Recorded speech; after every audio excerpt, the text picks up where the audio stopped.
The Green Man Gaming summer sale has begun. Click the link below to see some amazing deals on some incredible games.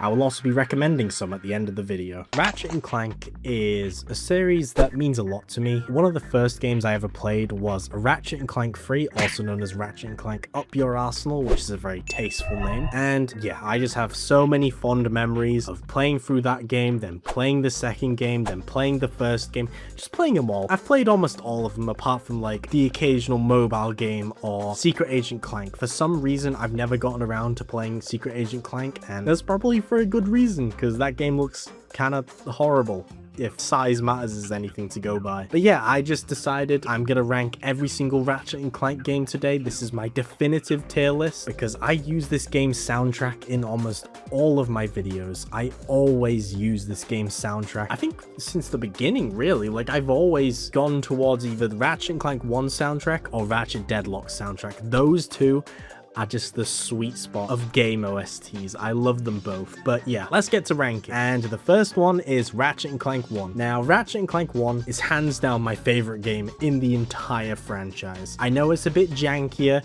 It's got a lot of problems, like later in the game, because you can't strafe left to right. You have to use the Visibomb glove from like far back to have any chance of getting through certain enemies, meaning that a lot of your arsenal becomes kind of redundant near the end of the game. But Ratchet and Clank 1 is more about the adventure rather than the weapons, if that makes sense. Like, the weapons are a huge factor, and I love every single one of them. I love the clunky, metallic, put together vibe of the first game, which is just completely gone in the future ones because they're just so slick and futuristic, and it kind of sucks because the original Ratchet and Clank game, it was gritty, it was dirty, it was just put together, and it was great. It felt like an incredible adventure. Like, even the story. This game has the best story in the franchise. There's an actual character arc for Ratchet and Clank. Even Captain Quark, to an extent, it was kind of a shock when I went from the third game to the first game to see Captain Quark betray me. That was insane to younger me. I was so confused by that. But yeah,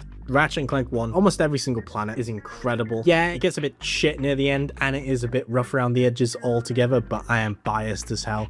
I'm gonna have to put it in S rank because it is just, I love this game so much. Now, the next game, Ratchet and Clank Going Commando, also known as Ratchet and Clank 2, also known as Ratchet and Clank Locked and Loaded.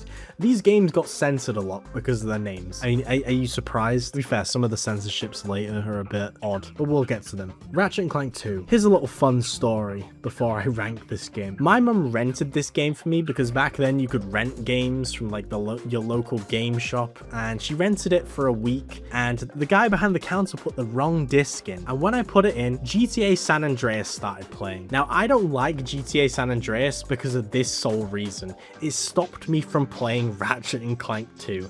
I was riding around on that bike as CJ, and I was bored as fuck the whole time, wondering where my stupid furry Lombax and the stupid toaster Clank were. I thought it was a demo before you could play the actual game. But yeah, as a whole, Ratchet and Clank 2, this is the starting point of where Ratchet and Clank got its identity gameplay-wise. Character-wise, this is where Ratchet kind of fumbles a bit. He's kind of this fucking... I mean, he's pretty cynical in this game, but not as much as the first one, which makes sense because he had his character arc in the first one, but they changed his voice actor, and he is very much like, yeah, I'll do anything, I'm the hero in this story type character, which gradually gets worse and worse in the later games. It's borderline Flanderization at that point, and he just becomes really boring, but he still has a bit of cynicism in this game, and it's nice to see, you know. The PS2 era, good old cynical Ratchet, but gameplay wise, they added strafing, they added the upgrade system, it added a lot of different elements that become mainstay in the Ratchet and Clank series. But there's a lot of stupid elements in this game that kind of bring it down for me. There's too many hacking puzzles, there's too many gimmicky sections like the giant Clank parts. I did not enjoy the giant Clank parts. The racing, I know hoverboard racing is in the first one, but it's optional. In the first one, you don't even have to do it, but the bike racing you have to do twice. So Ratchet and Clank 2, amazing game, but I'm gonna have to put it in A tier. Like, yeah, it's incredible, but like, it's not as good as the first one. I'm sorry. I'm sorry. Now, Ratchet and Clank 3. This is a strange one because this one has a bit of revisionism going on. You know, people don't like this one anymore. People used to think this was the best one in the series, but as time passed and that Gaming Brit Show video came out kind of shitting on this game, people have started turning around on this one, but I can't do that because this is the first game I ever played. It introduces Dr. Nefarious, probably one of the most iconic villains in gaming history. He is amazing. I love Dr. Nefarious. And yeah, I mean, it refines the gameplay even more. It has a lock-on strafing, which becomes very useful in Ratchet Deadlocked, where the crosshair stays on the screen and you're basically stuck in a strafing mode, making the gameplay really engaging, making the combat really bombastic, really fun. But again, there's too many gimmick sections. The hacking minigame pisses me off. The Quark vid comics I did not enjoy at all. And also the multiplayer. The multiplayer really brought this game down, and you can tell because there are some sections in the single player campaign where you have to go to these like dead, boring multiplayer maps, and even like returning areas like Metropolis or Iridia. Again, it's just multiplayer map, or it's just a deprived husk of what it originally was in the first game. Metropolis is a great example. Metropolis is this like massive level in the first game with 3 branching paths, all completely fleshed out. In Ratchet and Clank 3, it's basically a straight line,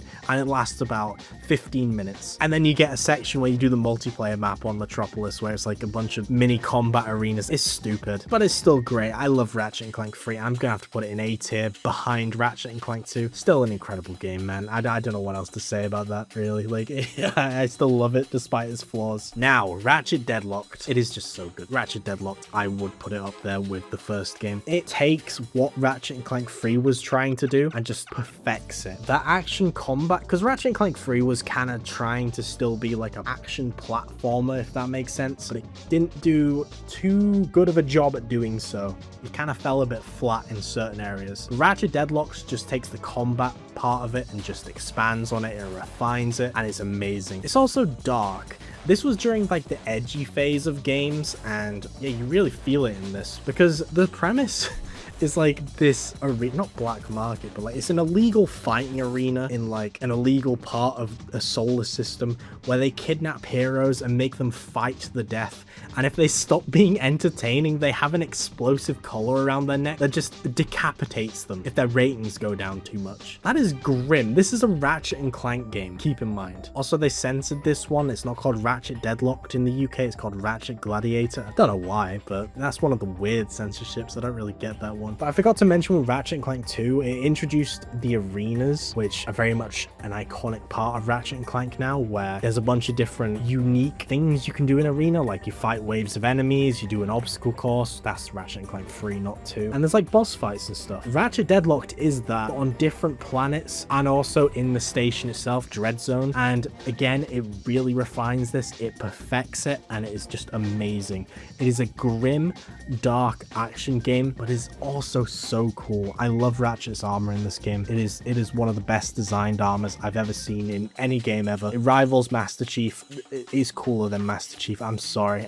He's just so cool in this game. I'm gonna put it in S tier, just behind Ratchet and Clank 1. Now, you know, we've been talking about a lot of good games here, but it's gonna slowly get worse now, because we're on to Ratchet and Clank Size Matters. I fucking hate Ratchet and Clank Size Matters. This game pisses me off beyond belief. It was the first time in my childhood where I was disappointed by a game. I was a stupid child, all right? I enjoyed pure slop games. One of my favorite games as a kid was Scooby-Doo and the Cyber Chase, I think it was called, on the PS1, and that game was fucking dog shit. But Ratchet and Clank Size Matters, whew, this game is just so arse, man. It is so bad. It tries to take the formula of Ratchet and Clank and put it on a PSP, and it does not work. I get that they tried, and I would give them more props, you know, the fact they did try, but they fucked up so many different other elements of it. Like, Ratchet becomes a cynical asshole like he was in the first game, but it's not in like a charming, I can fix this guy type of way. It is just, this guy's regressed, he's a piece of shit, there's no fixing him type of way. And it's, I don't know, it's confusing. It doesn't feel like a proper Ratchet and Clank game, if that makes sense. And also the balancing is god-awful. There's a certain point in the game where enemies just become bullet sponges, just pure damage sponges, and you cannot kill any of them without using up all your ammo. Don't get me started on the boss fights, that fucking farm boss fight with the fucking crop duster part and then shit part. I hate this game. I actually hate this game, so I'm gonna put it in D tier. It pisses me off. And Secret Agent Clank can go with it because I haven't played it, but it's by the same developers, so I can imagine it's just as bad. Now this is Ratchet and Clank. I think it was called Going Mobile.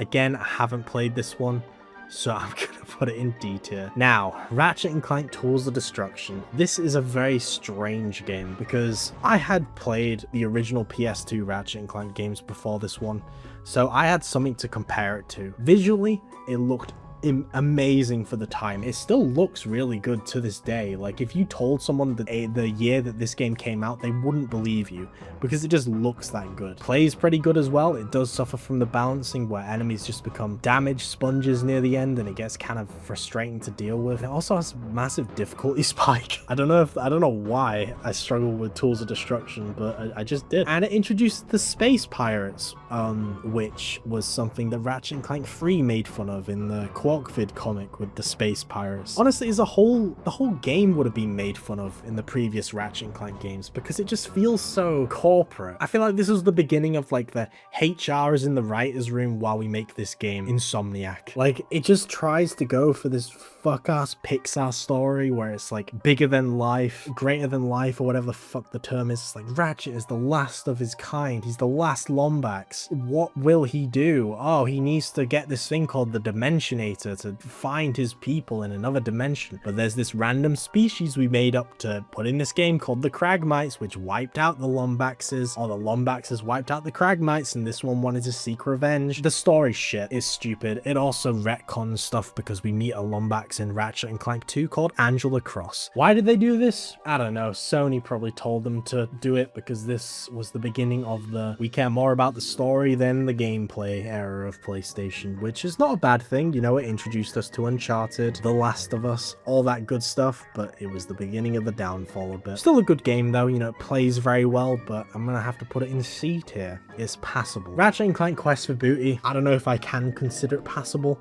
because this is a game that is advertising the sequel to Tools of Destruction.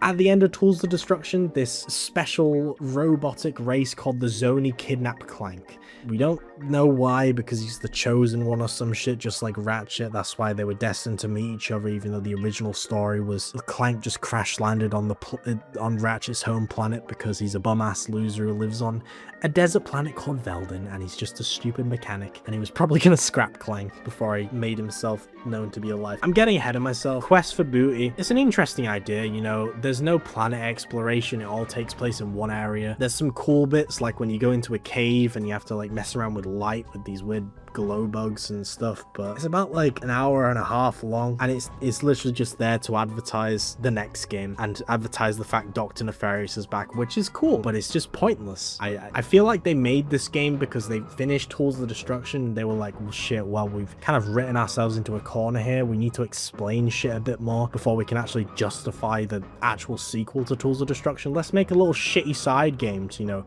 bridge the gap between them, and that's what Quest for Booty is. Not very good, but you know what? It's better than Size Matters, so it's going in C tier behind Tools of Destruction. Now, Ratchet and Clank A Crack in Time. I don't know what they did with this game. I don't know what drug they were taking, but they took the story of Tools of Destruction and managed to make it work. And I don't know how they managed to do that. The story of A Crack in Time is the best Ratchet and Clank story in the series. I don't know how they did it. This is I don't even want to spoil the story of A Crack in Time. It is just that good. It is a very compelling, very heartfelt story. There's Ratchet meets his father's like best friend. There's all kinds of stuff that happens and they just make it work, and I don't understand how they did it. Gameplay wise, it's great too. It introduces the hover boots for traversal. There's a lot of great planets. The arena is also in this game. It was also in Tools of Destruction, but I think it's better in this game. It's kind of interesting. They also introduced space like exploration, which is actually a lot of fun. There's like a radio station on Ratchet's ship, and they even mention Angela Cross.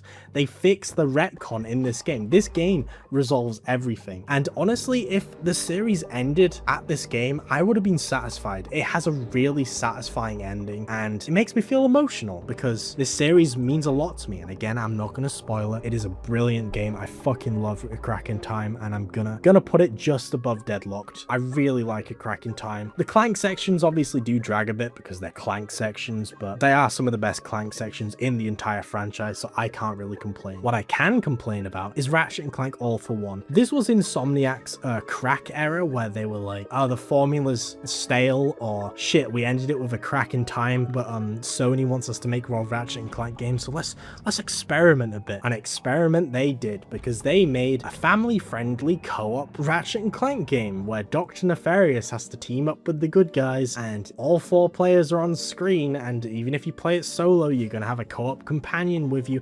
It's one of those types of games. I remember buying it when I was a kid when it came out, and I just straight up thought it was shit. I was like, this is arse. I hate this. I genuinely hate this. I didn't even finish it, but it's better than Size Matters, so it's going in front of Size Matters. Fuck Size Matters. Now, this is the only Ratchet and Clank game where I understand why they censored it. The American title for this game is Ratchet and Clank Full Frontal Assault. Do I even need to explain why I understand why they censored this one? Like, come on now. In Europe, it's called Q-Force, and it is okay. It's not great, but it's okay. It's another one of the weird experimental ones where, I don't know, they made it a tower defense game. I didn't really play that much of it. The main villain is a returning random ass NPC from Ratchet and Clank 2. It feels like they made this game to take the piss, but it's better than All for One, I'm gonna be honest. So you know what, I'll put it behind Quest for Booty. Yeah, I'll put it behind Quest for Booty. Now, Ratchet and Clank before the Nexus, it was one of those mobile games where it's like on rails, you know, you gotta move from side to side to avoid shit. Fucking boring, but it's better than Size Matters, so you know what, I'll put it there. Now, into the Nexus. This was a return to form at the time for Ratchet and Clank, because they'd been stumbling about with All for One and Q-Force. And into the Nexus, they brought back the thugs from Ratchet and Clank 2. The levels are really cool. They introduced a new mechanic where you can jump from magnetic walls. There was the planets were cool. It also went for like this weird horror-ish vibe. Like one of the first planets is like this orphanage, and it genuinely freaked me out a bit as a kid. I really enjoyed playing it, but the problem is it ends too soon. This is another Quest for Booty situation, although it is a bit longer than Quest for Booty and feels way more fleshed out, because there's even an arena in this game, but it doesn't reach its full potential because it's not a full game. It's like half a game put into one, and it's sad because I really like Into the Nexus. I do really like it, but I'm gonna have to put it behind Tools of Destruction because it's just not a full game. If it was a full game, I'd probably put it in, no, actually no, I'm gonna put it in B tier. I think it's better. I prefer it over Tools of Destruction, which is probably a hot take, maybe? I don't know. I don't really care. Now, Ratchet and Clank 2016. I don't like this game, but I'm gonna try and be objective with my ranking of it because I did really like it when it came out. The novelty of being able to go through the Ratchet and Clank planets in high fidelity graphics with the gameplay of a modern Ratchet and Clank game was just a novelty I can't describe. It was so fun, but on replays and after watching the dog shit film, really soured the experience for me, especially compared to the original. But if it's your first Ratchet and Clank game, I mean, that's okay. It plays really well. Like, it is one of the best playing Ratchet and Clank games. I just hate the story. I hate what they did to the characters. I just hate everything surrounding it as well. But yeah, I'm gonna have to put it in beta. I think it's better than Tools of Destruction. I don't know what it is with Tools of Destruction. It leaves a bad taste in my mouth. Now, Ratchet and Clank Rift Apart. The most recent Ratchet and Clank game, and it's probably the last Ratchet and Clank game we'll be getting until 2029 unless PlayStation shut down Insomniac, which they'll probably do because it's fucking Sony. And it seems like every company that was bought up by a stupid ass console publisher gets shut down because they're fucking idiots. But yeah, Ratchet and Clank Rift Apart, it introduces Rivet. Great character, although it did bring out a lot of degenerates at the time. I think that is mostly what this game is known for. Ratchet is a very boring character in this game. Rivet is the star of the show. She basically has the arc that Ratchet had in the original Ratchet and Clank. Like, she meets her Clank counterpart, Kit, and there's like a betrayal. She realizes it was Kit who blew off her arm when she was doing like a raid on a Dr. Nefarious base or so, I don't remember. But oh yeah, Dr. Nefarious is back in this one. They're really dragging Dr. Nefarious. But it's just an amazing game. I still think Rift Apart showcases what the PS5 is capable of way better than any other PlayStation exclusives. It came out in 2021. That is embarrassing for the console console. And I still think this is the best showcase of what the console is capable of. You know, the whole gimmick of the game is loading in areas, jumping through dimensions within a split second, and it does it incredibly well. It also plays insanely well. It is the best playing Ratchet and Clank game to date. It is amazing. Story's pretty good. Again, Ratchet, I kind of hate how Ratchet acts in this game. He is that flanderized, like, I'm the hero, like, I got nothing else going for me. I do quite like that he admits he's old now. Like, this isn't the Ratchet and Clank 2016 Ratchet, this is the Ratchet from the original game, so that is quite nice to see. And obviously they wanted Rivet to be the star of the show, so I do kind of get it, but it just makes me yearn for a new Ratchet and Clank game. I want to see what they do with this series. I want to see where it's going, and I just love it. I just love it. And Rift Apart, you know what, I'm gonna put it in front of Ratchet and Clank 3. Ratchet and Clank 3, I'm gonna put it in front of it because it's a really good game. But yeah, there's my Ratchet and Clank tier list. If you enjoyed this tier list, please let me know. I might do more. I probably will do more for different franchises that I've played most of the games for. But yeah, thank you all so much for watching my ranking video. I know it's been a while since I've actually made a ranking video, and I want to do more of these. I had fun making this one. I want to do one on like Souls-likes and Resident Evil games, and honestly, there's a lot I can make ranking videos on. So let me know if you had fun watching this and if you want me to do more of them. Now, I'm going to give you a few updates. I'm currently hosting some giveaways on my Discord server because it's the Green Man Gaming Summer Sale. We've just given away Resident Evil 4 Remake, the Gold Edition, and currently, as I'm recording this, it'll be over by that time. We're giving away Borderlands 3. Who knows what the next game will be, you know, join the server, you know, check it out, see what games we're going to be giving away.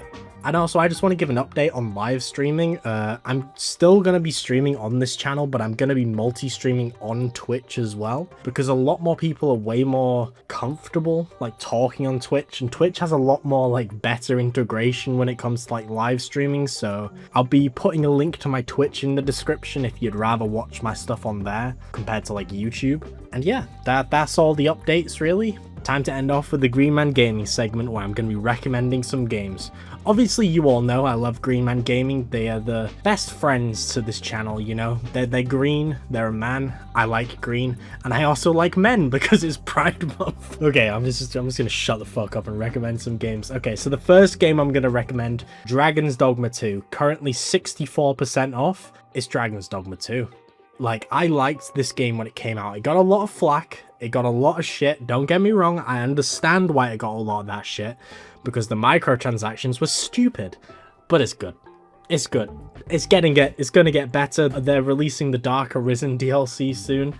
I highly recommend checking this one out. It's just going to get better, and it was already a really good RPG. It was very underrated. The next game I want to recommend is Resident Evil 2 Remake. Currently 83% off. How can you say no to that? It's one of the best survival horror games ever made. Like, that's just incredible. That's an incredible deal. The last recommendation, Outlast Trials. This is such a fun co-op game. I don't even like Outlast that much, but I have so much fun playing this. If you can get a friend to play this with, even if it's just for 10 hours, it will be the most adrenaline-inducing 10 hours you can spend with a friend. It is so fun. But yeah, click the link below if you want to check out some of these deals. They'll all be on Green Man Gaming. And with that, I want to give a huge thank you to my Patreon supporters. You guys are keeping this channel alive. You are great. Genuinely, thank you so much for supporting me. The least I could do is give you early access to videos and give you a shout out at the end. The same goes for my channel members. Again, thank you guys so much. I know I don't read your names out anymore, but I really appreciate the fact that you guys are supporting me. And just a reminder, if you want to join my Discord server, let me know. If you're a channel member, you get a special custom role in the server. Same goes for Patreon supporters. And yeah, thank you all so much for watching, and I will see you all in the next video.